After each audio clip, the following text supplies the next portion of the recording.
Well, a very good morning to you, Western New York, and welcome back here on Wake Up. He got his big break on America's Got Talent, performing various specials, and now he has his very own podcast. Joining me here this morning is stand-up comedian Drew Lynch. Drew, thank you so much for taking the time to come and talk with us this morning.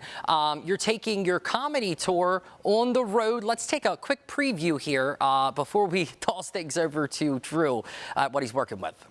My speech therapist told me if I ever wind up getting stuck on something, I can just try saying that same thing in an accent. I was like, I don't think you know the climate. It's 2025. White dudes aren't just walking around trying accents. But I appreciate the invitation.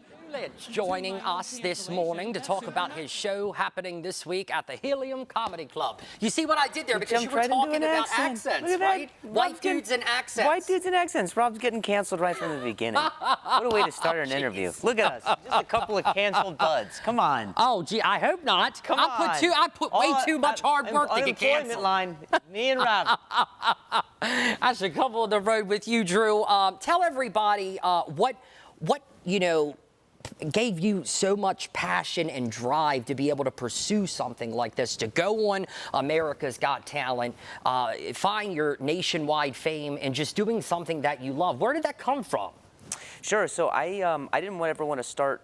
I didn't want to do stand-up. Like, I moved out to LA to do acting, and then I had a sports injury that led to a TBI, and I couldn't have any success doing any auditions, and I didn't have any of the reps who wanted to continue to represent me, so they told me to come back when I got better. I wasn't better, so I kind of just took the fate into my own hands. Oh man, that sounds so dramatic. I meant to say I took a lot of the control back. I took some of that power back from my own story, went on stage and started talking about what happened, and I guess the rest is history. So America's Got Talent really kind of changed my life, and now I get to perform all over. It's kind of fun. Incredible. Yeah, so you're known as the stuttering comedian. I've been talking to you even off camera for like 15 minutes now. I haven't heard you stutter once. Where'd that come from? Where did stuttering come from? Don't start stuttering now because I said something. No, just asking, how do you mean, where did it come from? I don't understand. So, as I understand it, you're known as the stuttering comedian. Yeah, well, that wasn't self-proclaimed. That's something that other people came up with because I, stuttered for most of my adult life. And actually, that's what a lot of the special is about. The special is about the fact that I feel sometimes so much like a sideshow or like a freak, or like I'm known for the way that I say things, not the things that I'm saying. And so I spent most of my time since that injury rehabilitating what happened, trying to just kind of make it seem like I can be a human being, and I know that people have their own labels. That's what's so interesting about what it is that stand-ups do. It's like, oh, that's that comedian who's this, or that's this comedian who's that.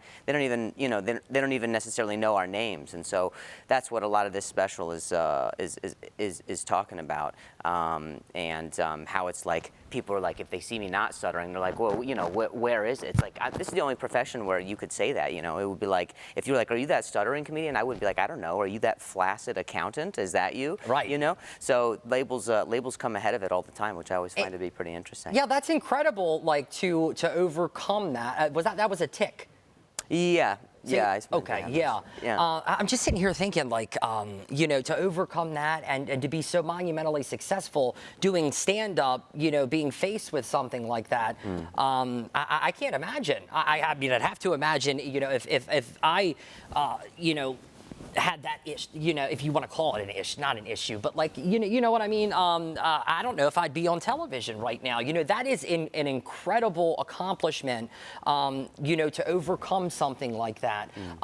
Because I'd have to imagine that if not, I mean, you'd be just standing up, on stage, and it would be a mess. But it hasn't been. I mean, you have made such an incredible name for yourself just by being yourself, right? Yeah. Well, I think that's what's important is, just so whatever's honest, right? So if it's like if I'm having a bad day with speech, like that's that day, right? It's just that moment to moment. But I don't ever consider it to be something that's like, this is a thing that is gonna dictate or define whatever is the rest of my life, right? And I just know that what's important at the end of the day is being human, regardless of whatever your adversity is. And I think everybody has it. I think that's what makes what it is that, you know, what's special about the human spirit. We're all just trying to do the best that we can. Nobody knows what other people are going through. And so having this injury that happened to me, it taught me an immense amount of empathy and compassion for things that I don't even understand. That's incredible. Wow. I want to thank you so much for taking the time to come on and talk with us and providing us just a, you know, a glimpse into your incredible journey. Thank you so much. It's been a pleasure to meet you. Real quick, before we let you go, Drew, tell everybody how they can get some tickets to your show. Sure. It's drewlynch.com. I'm performing at Helium. It's one of the abandoned buildings on the cobblestone. That's right. It's so cool. Yeah. Nothing. No, can't afford the asphalt, but one of those buildings is where I'll be this weekend, and I think there's just a few tickets left at the late shows. So, yeah. All right, there you go. Get them while you can. Thank you so much again, Drew.